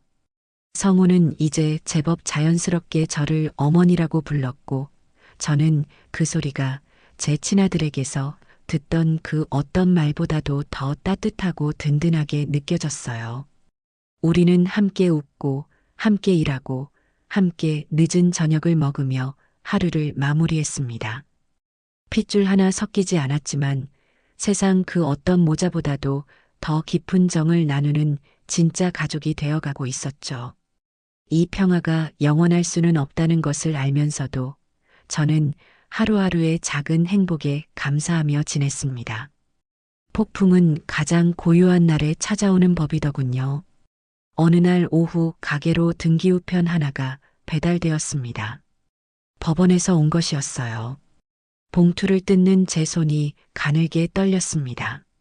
안에는 차가운 활자로 인쇄된 서류 한 장이 들어 있었습니다. 피성년 의견 개시 심판 청구서. 제 아들 고봉수가 저 김춘희를 금치산 자, 즉 스스로는 아무런 법률 행위도 할 수 없는 정신머리가 온전치 못한 사람으로 만들어달라고 법원에 신청을 낸 것이었습니다. 청구 이유서에는 온갖 거짓말들이 빼곡하게 적혀 있었습니다.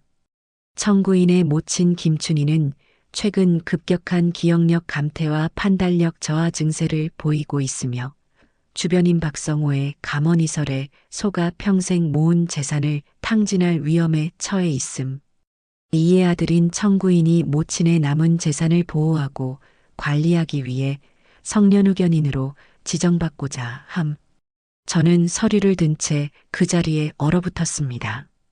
분노, 슬픔, 그런 감정을 넘어선 인간에 대한 깊은 환멸이 제 온몸을 덮쳐왔어요.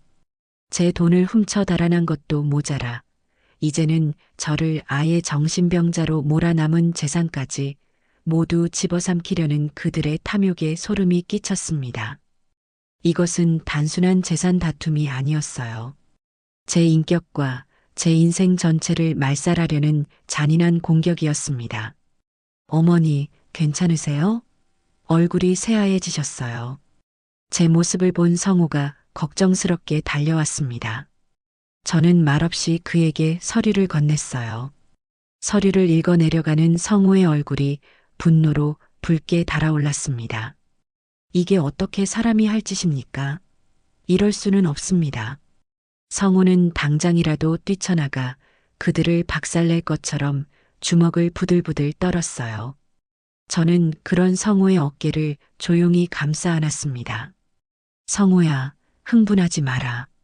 저것들이 원하는 게 바로 우리가 이렇게 흥분해서 실수하는 거다. 더 차가워져야 한다. 더 냉정해져야 해. 이 싸움은 이제 감정으로 하는 게 아니야. 머리로, 증거로 해야 하는 거다. 제 차분한 목소리에 성우도 조금씩 진정을 되찾았습니다. 저는 그 길로 바로 최유진 변호사에게 연락했습니다. 전화를 받은 최 변호사의 목소리는 제 생각보다 훨씬 더 단호하고 침착했어요. 어르신, 너무 걱정하지 마십시오. 올 것이 왔을 뿐입니다. 오히려 잘 됐습니다.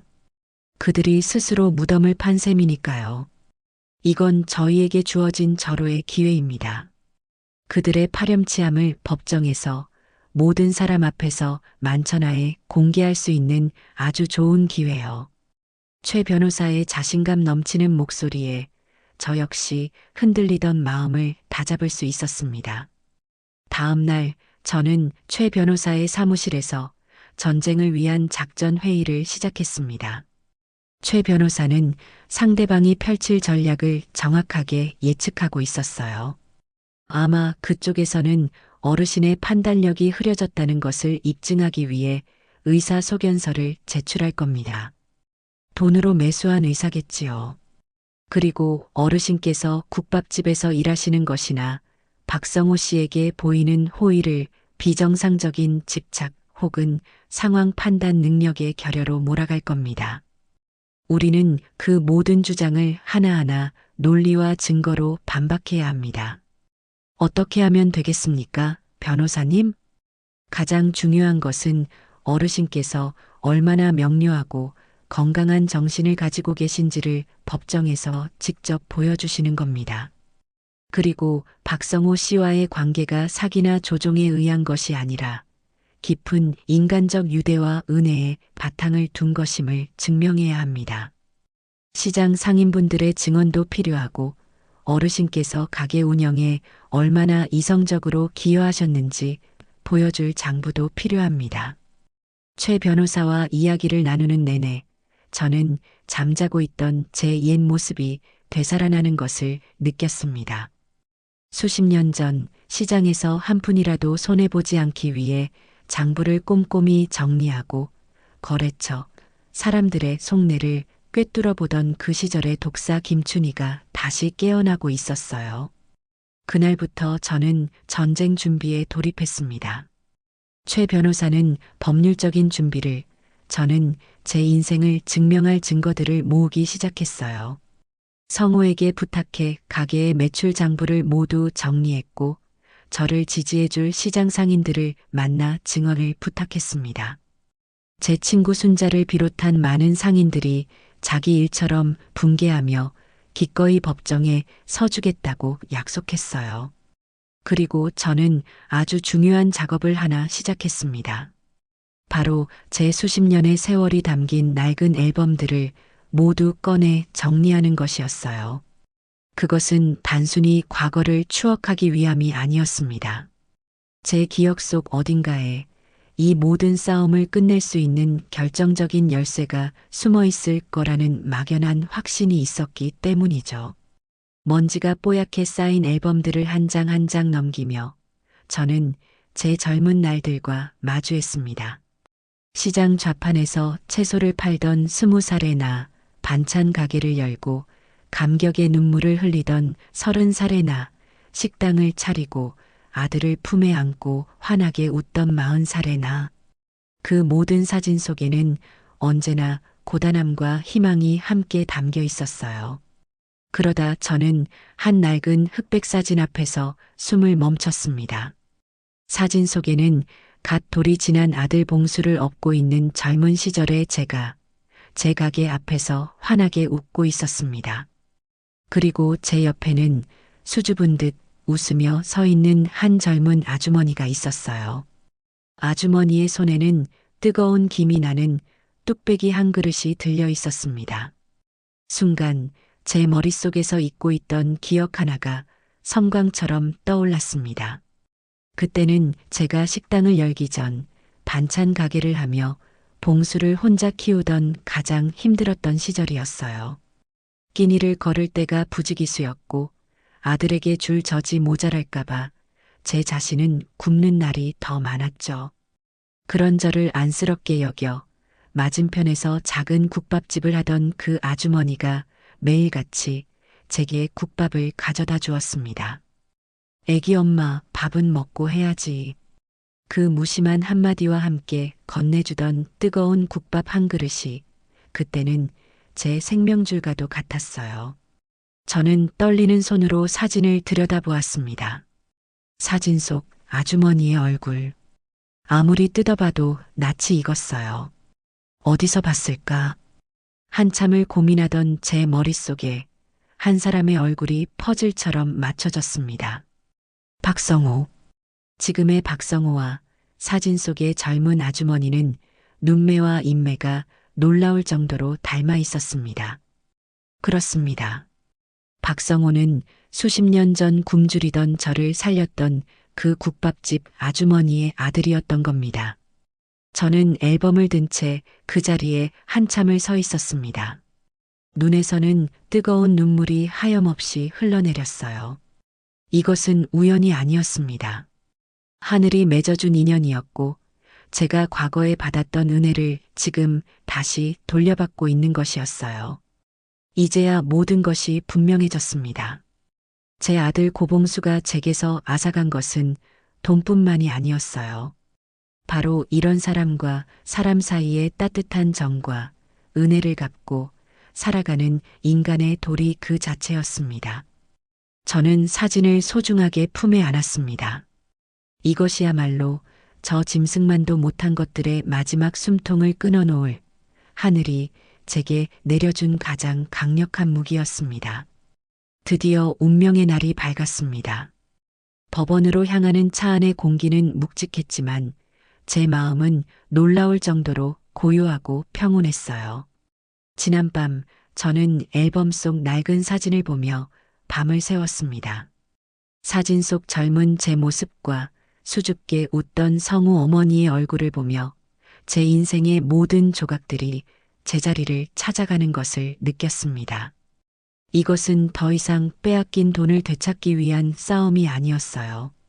짓밟힌 내 인생의 존엄성을 바로 세우고 피보다 진한 인연의 가치를 증명하기 위한 성스러운 전쟁이었습니다. 오히려 제 옆에 앉은 성우가 자기 일인 양 바짝 얼어서는 땀으로 축축한 손을 연신 바지에 문지르고 있었죠. 저는 그런 성우의 손을 따뜻하게 감싸쥐었습니다. 성우야, 아무 걱정 마라. 진실은 가장 큰 무기고 우리는 그 무기고를 통째로 가지고 있단다. 오늘은 저 가엾은 것들이 어떤 벌을 받는지 우리가 똑똑히 구경하는 날이다. 제 차분한 목소리에 성우도 조금은 안정을 찾는 듯 깊게 숨을 내쉬며 고개를 끄덕였습니다. 차가 차가운 대리석으로 지어진 법원 건물 앞에 멈췄습니다. 수많은 사람들이 무표정한 얼굴로 건물을 오갔고 그들의 사연 하나하나가 공기 중에 떠다니는 먼지처럼 무겁게 느껴졌어요. 최유진 변호사가 입구에서 저희를 기다리고 있었습니다.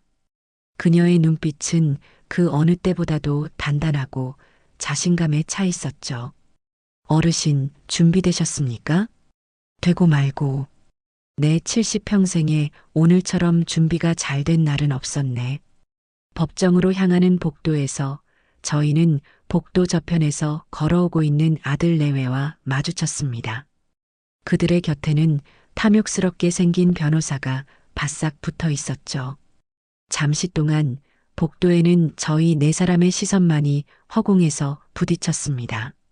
며느리 이미정은 저를 보자마자 경멸과 승리가 뒤섞인 미소를 입가에 걸었고 제 아들 고봉수는 제 시선을 피하며 바닥만 내려다보았어요. 그 비겁한 눈동자를 보는 순간 제 마음속에 남아있던 아주 작은 연민의 찌꺼기마저 완전히 사라져버렸습니다. 법정 안은 차가운 공기와 팽팽한 긴장감으로 가득했습니다. 방청석에는 제 친구 순자를 비롯한 시장 상인들과 소문을 듣고 저를 응원하러 온 몇몇 동네 사람들이 자리를 채우고 있었어요. 저 멀리 피고인석에 앉아있는 아들 내외는 자신들의 변호사와 귓속말을 주고받으며 이따금씩 이쪽을 쳐다보며 비웃음을 흘렸습니다. 모든 것을 이겼다는 확신에 찬 오만하고 경멸스러운 얼굴이었죠. 잠시 후 판사가 입정하고 재판이 시작되었습니다. 먼저 아들 측 변호사가 자리에서 일어났습니다. 그는 법정 전체를 울리는 카랑카랑한 목소리로 준비해 온 서류들을 증거로 제출하며 저를 공격하기 시작했어요. 존경하는 재판장님, 지금부터 저희는 사건 본인 김춘희가 얼마나 심각한 인지 능력 저하 상태에 있는지, 그리고 그로 인해 주변인에게 얼마나 쉽게 현혹되고 조종당하고 있는지를 명명백백히 밝히고자 합니다. 사건 본인 김춘희는 현재 고령으로 인한 기억력 감퇴와 판단력 저하로 정상적인 사무 처리 능력이 현저히 결여된 상태입니다. 최근에는 아무런 연고도 없는 젊은 남성 박성호에게 비정상적으로 집착하며 평생 모은 재산을 탕진할 위험에 처해 있습니다. 이는 아들인 청구인이 지극한 효심으로 제출한 저명한 정신과 의사의 소견서에서도 명확히 확인할 수 있는 바입니다. 그들이 내세운 의사는 돈으로 양심을 팔아넘긴 것이 분명해 보이는 늙고 탐욕스러운 남자였습니다. 그는 증인석에 앉아 제가 몇 가지 유도 질문에 제대로 대답을 못했다는 둥, 감정 기복이 심해 보여 조울증 초기 증세가 의심된다는 둥, 온갖 의학 용어를 섞어가며 저를 정신적으로 문제가 있는 사람으로 몰아갔습니다. 최유진 변호사가 날카롭게 반대 신문을 했지만 그는 교활하게 법망을 빠져나가며 자신의 주장을 굽히지 않았어요. 이어서 며느리 이미정이 증인석에 섰습니다. 그녀는 하얀 손수건으로 눈가를 찍어내며 기가 막힌 비련의 여주인공 연기를 펼치기 시작했어요. 존경하는 재판장님, 저희 어머님 원래는 정말 총명하고 강한 분이셨어요. 그런데 남편을 일찍 여의시고 혼자 아들을 키우시면서 고생을 너무 많이 하셔서 그런지 얼마 전부터 갑자기 사람을 못 알아보시고 했던 말을 또 하시고 그러시더니 저기 저 박성호라는 사람이 국밥을 배달해준다는 핑계로 저희 어머님께 접근한 뒤부터는 완전히 다른 사람처럼 변하셨어요. 그녀는 저와 성우를 번갈아 쳐다보며 마치 저희가 희대의 악당이라도 되는 것처럼 손가락질했습니다.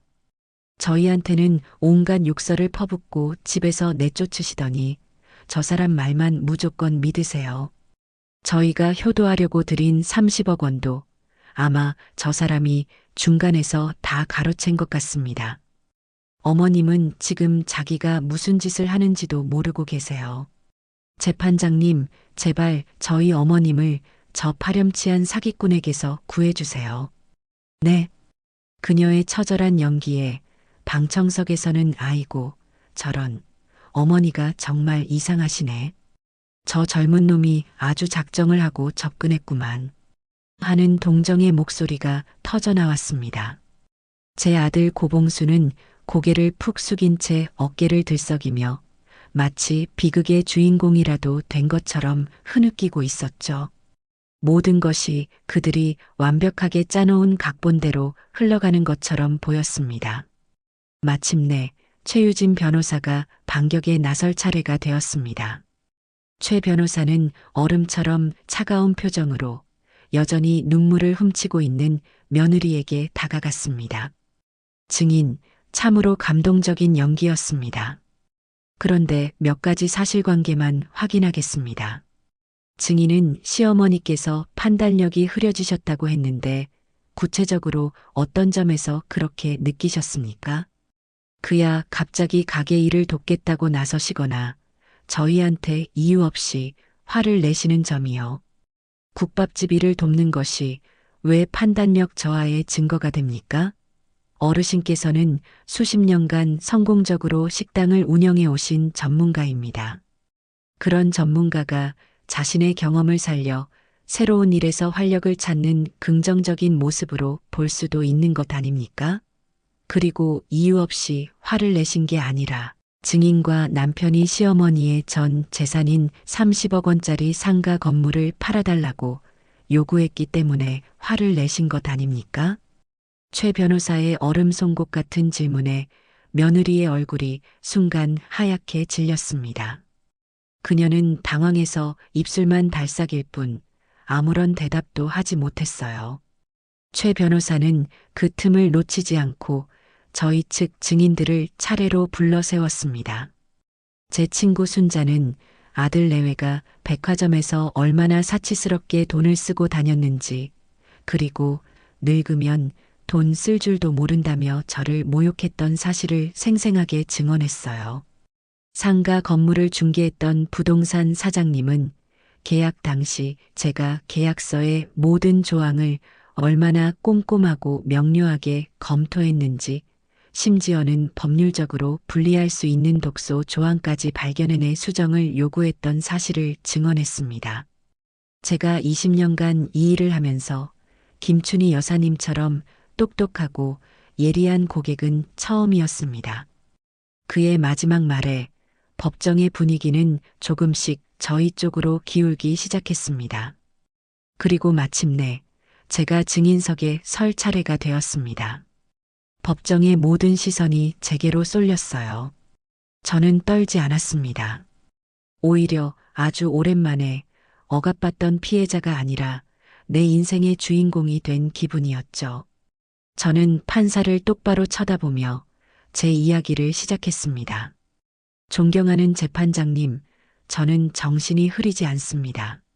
제 인생 그 어느 때보다도 지금 가장 정신이 맑고 똑똑합니다. 왜냐하면 제 진짜 가족이 누구이고 제 인생에서 진짜 소중한 것이 무엇인지를 비로소 깨달았기 때문입니다.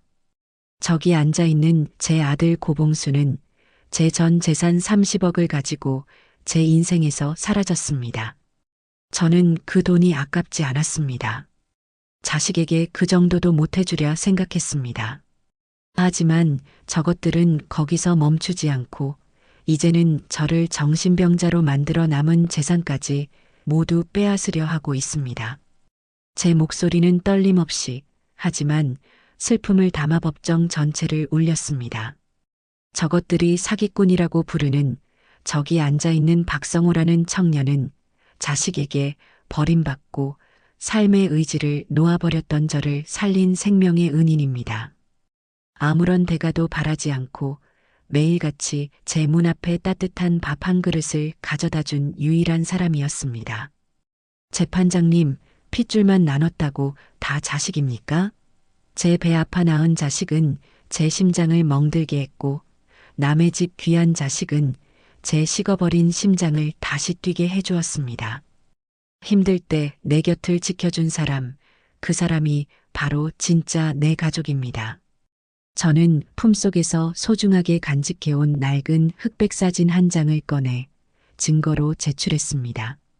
사진은 스크린을 통해 법정의 모든 사람들에게 공개되었어요.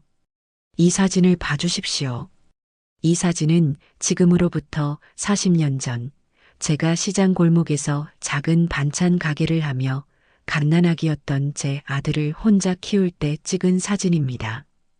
제 옆에 뚝배기를 들고 앳된 얼굴로 수줍게 웃고 있는 이 아주머니가 보이십니까? 이분이 바로 끼니도 걸으며 아기젖을 물리던 저를 불쌍히 여겨 매일같이 굶주리던 저를 위해 뜨거운 국밥을 가져다 주시던 바로 박성우 군에 돌아가신 어머니입니다. 제 말에 법정은 거대한 충격에 휩싸인 듯 술렁이기 시작했습니다. 아들 내외와 그들의 변호사는 전혀 예상치 못했다는 듯 경악이 가득한 표정으로 스크린과 저를 번갈아 쳐다보았어요. 저는 40년 전에 그분께 제 목숨과도 같은 큰 은혜를 입었습니다. 그리고 40년이 흐른 지금 그 아들인 박성우 군에게 또다시 제 목숨을 비쳤습니다. 재판장님, 이 인연은 결코 우연이 아닙니다. 이것은 하늘이 맺어준 피보다 진한 인연입니다. 그래서 저는 결심했습니다. 제 남은 전 재산을 저처럼 자식에게 버림받고 끼니를 걱정하는 이 땅의 불쌍한 노인들을 위한 무료 급식 재단에 기부하기로 말입니다. 그리고 그 재단의 운영은 40년 전 저를 살린 그 어머니의 아들, 제 생명의 은인인 제 아들 박성우 군에게 맡길 것입니다. 이것은 제가 정신이 흐려서 내린 결정이 아닙니다. 제 70평생의 지혜와 경험, 그리고 제 모든 진심을 모두 걸고 내린 제 인생에서 가장 명료하고 이성적인 판단입니다. 제 증언이 끝나자 법정 안은 잠시 동안 완벽한 침묵에 휩싸였습니다. 그 침묵을 깬 것은 방청석 여기저기서 터져나오는 흐느낌이었습니다. 잠시 후 판사가 무겁게 입을 열었어요. 판결은 제가 예상했던 것보다 훨씬 더 간단하고 명료했습니다. 청구인 고봉수의 피성년 의견 개시 심판 청구를 기각한다. 땅, 땅, 땅. 의사봉 소리가 제게는 승리의 축포처럼, 그리고 저 악기들에게는 지옥의 종소리처럼 울려 퍼졌습니다.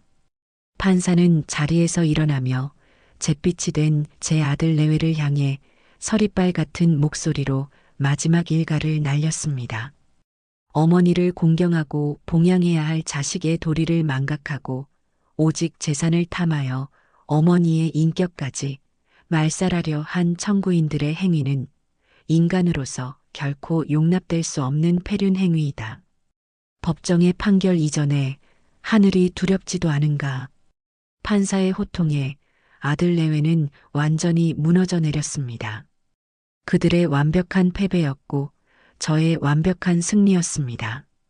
저는 성호의 부축을 받으며 천천히 자리에서 일어났습니다. 그리고 법정을 빠져나가며 넋이 나간 채 바닥만 쳐다보고 있는 제 전남편의 아들과 그 악독한 아내의 모습을 마지막으로 눈에 담았습니다. 법정 밖은 제가 지금껏 보아온 그 어떤 햇살보다도 눈부시게 환한 빛이 저의 새로운 인생을 축복해주고 있었습니다. 그날의 재판은 제 인생을 송두리째 바꿔놓았습니다. 마치 아주 길고 지독했던 악몽에서 깨어나 눈부신 아침 햇살을 마주한 기분이었어요. 다음 날 아침 저는 성우가 타준 따뜻한 차를 마시며 거실에 앉아 있었습니다. 성우는 제 앞에 신문을 펼쳐 보였고 텔레비전을 켰어요. 세상은 온통 제 이야기로 들끓고 있었습니다. 신문 일면에는 제 얼굴과 함께 30억 가로챈 페륜아들, 어머니의 눈물 앞에 무너지다라는 큼지막한 제목이 박혀 있었고, 아침 뉴스에서는 아나운서가 격앙된 목소리로 제 사연을 전하고 있었죠. 피보다 진한 국밥 한 그릇의 인연, 우리 시대의 진정한 가족의 의미를 묻다. 시장의 전설 김춘희 여사, 전 재산 사회 환원, 파란만장한 삶 재조명. 화면 속에는 법정에서 초라하게 고개를 숙이고 있는 아들 내외의 모습과 그 옆에 대조적으로 굳건하게 서 있는 저와 성우의 모습이 교차하며 나오고 있었습니다. 저는 제 이야기가 이렇게나 큰 파장을 일으킬 줄은 미처 몰랐어요. 세상의 여론은 무섭다는 말을 실감했습니다. 아들 고봉수와 며느리 이미정은 단 하루 만에 온 국민의 지탄을 받는 국민 페르나가 되어 있었습니다. 인터넷에는 그들의 얼굴과 신상 정보가 모두 공개되었고, 며느리가 그동안 명품을 자랑하며 올렸던 SNS 계정까지 발각되어 온갖 비난의 댓글로 도배되었어요.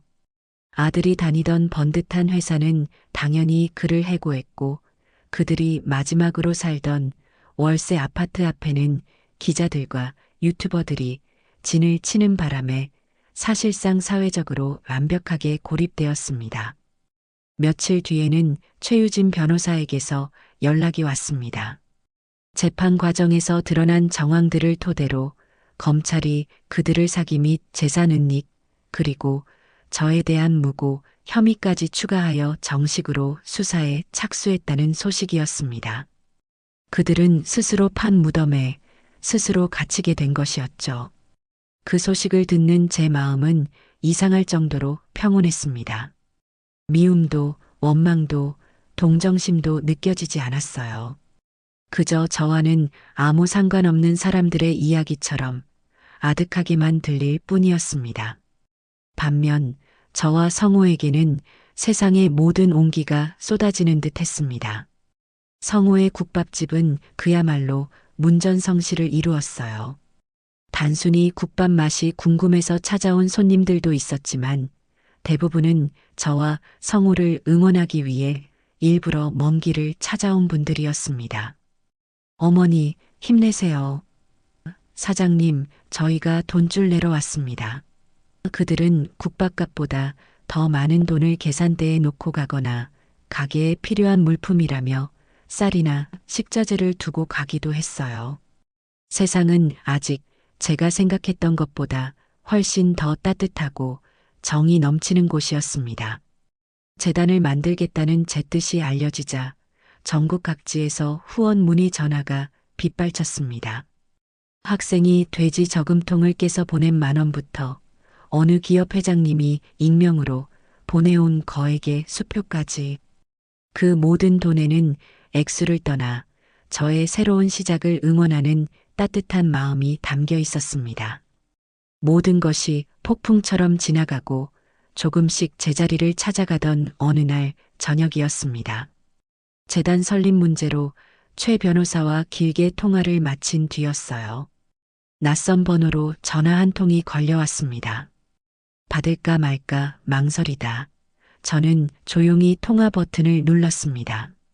전화기 너머에서는 아주 익숙하면서도 동시에 지독하게 낯선 목소리가 들려왔습니다. 제 아들 고봉수였어요.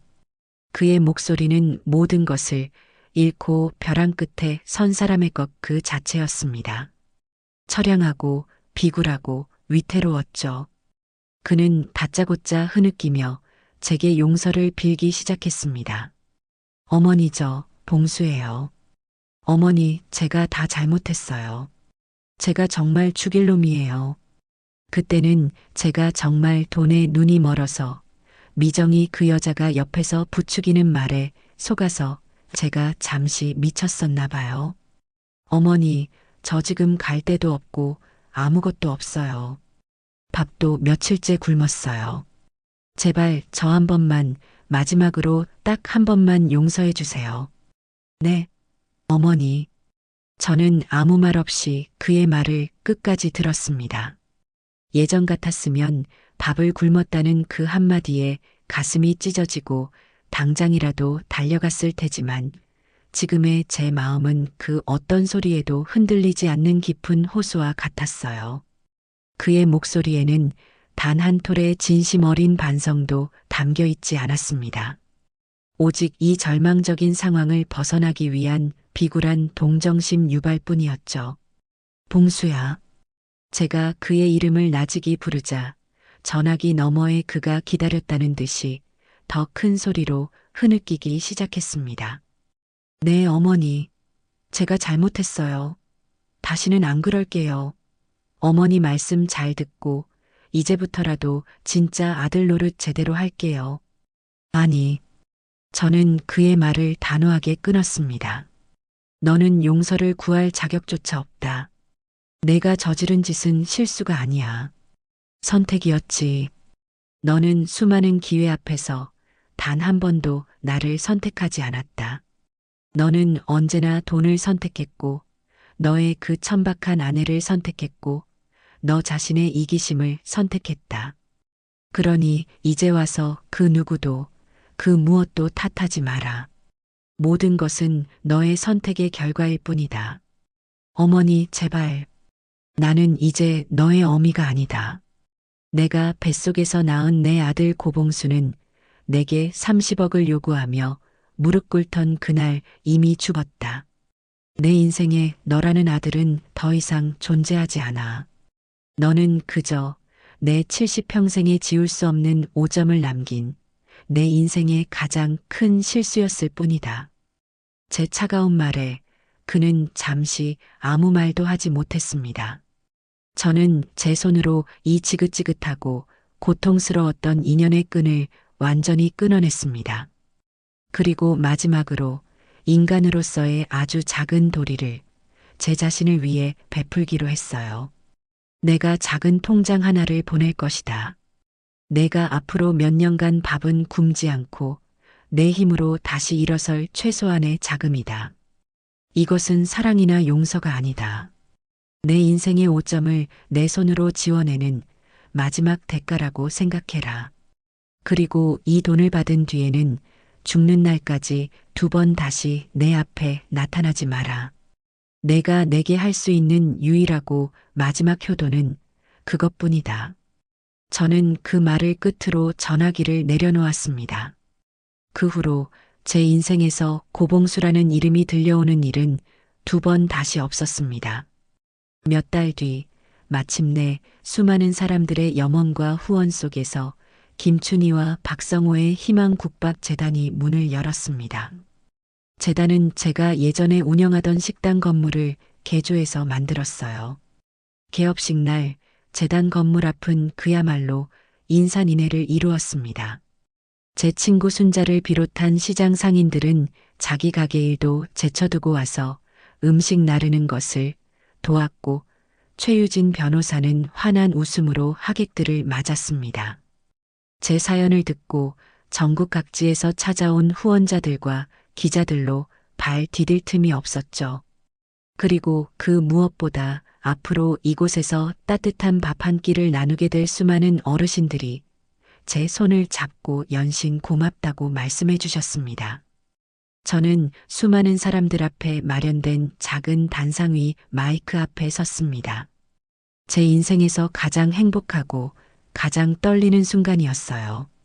저는 오늘 이 자리에서 제 모든 것을 잃고 동시에 제 모든 것을 얻었습니다. 저는 핏줄로 이어진 아들을 잃었지만 마음으로 낳은 진짜 아들, 박성호를 얻었습니다. 저는 평생 모은 돈을 잃었지만 돈으로는 결코 살 수 없는 귀한 인연과 사람이라는 재산을 얻었습니다. 이 희망국밥재단은 결코 저 혼자 만든 것이 아닙니다. 40년 전 굶주리던 제게 국밥 한 그릇을 건네주신 성우 어머니의 온정, 자식에게 버림받은 저를 살린 성우의 따뜻한 마음, 그리고 이 자리에 함께해 주신 여러분 모두의 귀한 정성이 모여 만들어진 기적입니다. 정말 고맙습니다. 그리고 진심으로 감사합니다. 제 옆에 선 성우도 마이크를 이어받았습니다. 그는 더 이상 제가 처음 만났던 어수룩하고 무뚝뚝한 시골 총각이 아니었어요. 수많은 사람들 앞에서 자신의 꿈과 포부를 당당하게 밝히는 믿음직하고 자랑스러운 제 아들이었습니다. 저를 믿어주시고 제게 새로운 인생을 선물해 주신 어머니의 숭고한 뜻을 받들어 이 세상의 모든 어르신들이 더 이상 끼니 걱정 없이 이 세상의 모든 지친 사람들이 따뜻한 밥 한 그릇의 위로를 받으실 수 있도록 제 남은 인생을 이곳에 바치겠습니다. 성우는 그 약속을 훌륭하게 지켜냈습니다. 재단은 그의 성실하고 정직한 운영 아래 하루가 다르게 번창해 나갔어요. 그리고 얼마 지나지 않아 성우는 그토록 소원하던 대로 요양병원에 계시던 어머니를 햇살이 잘 드는 깨끗한 집으로 모셔왔습니다. 처음으로 뵙는 성우의 어머니는 제 낡은 흑백 사진 속 모습처럼 참으로 곱고 인자한 분이었습니다. 그녀는 제 손을 잡고 아들을 이렇게 훌륭한 사람으로 이끌어 주셔서 감사하다고 몇 번이고 눈물을 흘렸고 저는 그녀에게 아드님을 이 세상 누구보다도 바르고 따뜻한 사람으로 키워주셔서 제가 더 감사하다고 진심을 다해 말했습니다. 이제 저는 더 이상 외롭지 않습니다. 아침에 눈을 뜨면 어머니 진지 드세요 하고 저를 깨우는 든든한 아들이 있고 함께 땀 흘리며 정을 나눌 수 있는 일터가 있으며 저녁이면 함께 식탁에 둘러앉아 오늘 하루 있었던 일을 이야기하며 웃음꽃을 피울 수 있는 진짜 가족이 있습니다.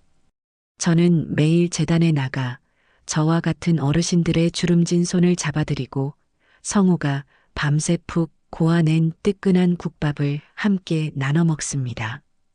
핏줄로 이어진 가족은 제게서 모든 것을 빼앗아 갔지만 밥 한 그릇의 온정으로 이어진 새로운 가족은 제게 세상 가장 큰 행복과 사랑을 선물해 주었습니다. 저는 제 인생의 마지막 페이지가 이토록 눈부시게 따뜻하고 희망찰 것이라고는 단 한 번도 상상해 본 적이 없었어요. 제 70평생 단 한순간도 후회 없는 더없이 완벽한 인생입니다.